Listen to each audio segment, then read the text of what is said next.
నమస్తే, నేను Rekha. Welcome back to Olga health.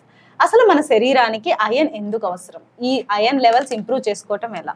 అసలు మనం ఐరన్ డెఫిషియెంట్ ఎందుకు అవుతూ ఉంటాం? ఇలాంటి ఎన్నో విషయాలు మనతో పంచుకోవడానికి సిద్ధంగా ఉన్నారు Nishita, dietician and gut health consultant.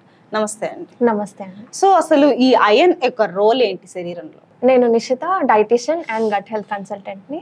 So iron అనేది మనకి చాలా రోల్స్ ప్లే చేస్తుంటుంది అనమాట. మన బాడీలో గ్రోత్కి, డెవలప్మెంట్కి మనకి చాలా న్యూట్రియంట్స్ అవసరం ఉంటుంది.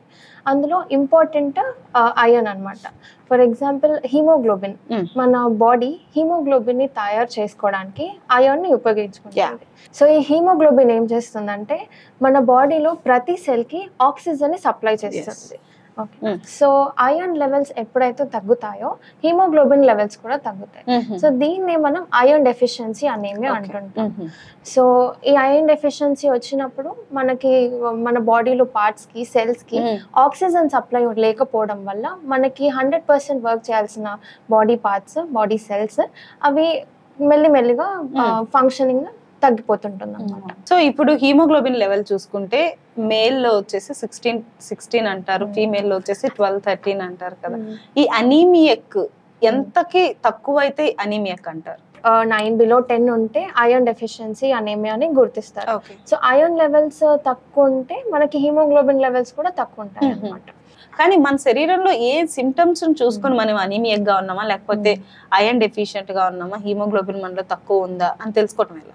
సో ఐరన్, హీమోగ్లోబిన్ అనేది చాలా డిఫరెంట్ అన్నమాట. ఐరన్ వచ్చేసి ఒక మినరల్, హీమోగ్లోబిన్ వచ్చేసి ఐరన్ తో పాటు ఇంకా కొన్ని విటమిన్ B12 అండ్ కొన్ని మినరల్స్, న్యూట్రియంట్స్ ని కలిపి ఉంటుంది. సో ఐరన్, హీమోగ్లోబిన్ అనేది డిఫరెంట్. మోర్ ఓవర్ మనం CBP టెస్ట్ తో కాకుండా మన సైన్స్ అంటే మన బాడీలో కొన్ని సిమ్టమ్స్ కనిపిస్తాయి ఐరన్ డెఫిషియన్సీ అంటే. Loss of short of breath అంటారు, SOB అంటే మనం ఎక్కువగా నడవలేకపోవడం, ఫాస్ట్ గా రన్నింగ్ చేసినప్పుడు మనకి ఊపిరి అందకపోవడం. జనరల్ గా అంటుంటారు కదా, ఇంతకు ముందు లాగా నడవలేకపోతున్నా, ఇంతకు ముందు లాగా ఎక్సర్సైజ్ చేసిన. So once you should go for iron test చేయించుకోవాలి. పేల్ స్కిన్ రావడం. సో పేల్ స్కిన్ అంటే మనం వింటుంటాం జనరల్ గా ఏంటంటే లైక్ ఐరన్ సప్లిమెంట్స్ తీసుకోవడం స్టార్ట్ చేసిన తర్వాత నేను డార్క్ అయిపోతున్నాను అని చెప్తుంటారు. కాకపోతే అది డార్క్ అవ్వడం కాదు, వాళ్ళు నార్మల్ స్కిన్ టోన్ కి వస్తున్నారు. ఐరన్ డెఫిషియన్సీ ఉన్నప్పుడు పేల్ అయిన స్కిన్ ఇప్పుడు సప్లిమెంట్స్ తీసుకోవడం వల్ల నార్మల్ స్కిన్ కి వస్తుంది. సో మన నెయిల్స్ బ్రిటిల్ అవ్వడం, ప్రాపర్ గా నరిష్మెంట్ కనిపించకపోవడం, లేదంటే ఇంప్రాపర్ అపిటైట్ అనమాట. ఫర్ ఎగ్జాంపుల్ చిన్న పిల్లలు, ఇన్ఫాంట్స్ తీసుకోండి, ఎక్కువ ఫుడ్ తీసుకోవడానికి ఇష్టపడరు. ఎందుకంటే అందులో కాల్షియం, వాళ్ళు కాల్షియం ఎక్కువ తీసుకుంటారు మిల్క్ ఫామ్ లో. సో మిల్క్ ఏంటంటే కాల్షియం ఐరన్ ఇన్హిబిటర్ అనమాట. సో అది మన ఐరన్ లెవెల్స్ ని అబ్జర్వ్ చేసుకోవాలి. వీక్నెస్ రావడం, ఫెటీగ్, చాలా లేజీనెస్ ఉండడం, అండ్ టెంపరేచర్ కి సంబంధం లేకుండా మన హ్యాండ్స్, ఫీట్ కోల్డ్ అయిపోతుంటాయి. జనరల్ గా మనం ఫీవర్ వచ్చింది లేదంటే కోల్డ్ వచ్చింది అనుకుంటాం, కానీ మన ఐరన్ డెఫిషియన్సీ ఉండడం వల్ల కూడా ఇలా ఉంటుంది. సో తల తిరుగుతుంది అంటుంటారు, దీని వల్ల కూడా. ఇవి అన్ని symptoms.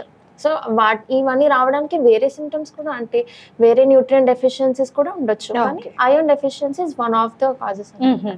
And non nutritive cravings ఉంటాయి. కొంతమంది స్లేట్ పెన్సిల్స్ తింటుంటారు, ఐస్ క్యూబ్స్ తీసుకుంటారు. ఇవన్నీ నాన్ న్యూట్రిటివ్ అనమాట. ఐరన్ డెఫిషియన్సీ ఉన్న వాళ్ళకి ఇలాంటి డర్ట్ క్రేవింగ్స్ అవుతుంటాయి generally. Hi everyone, Nenu mi Vedika. Please subscribe to Volgo Health. Don't forget.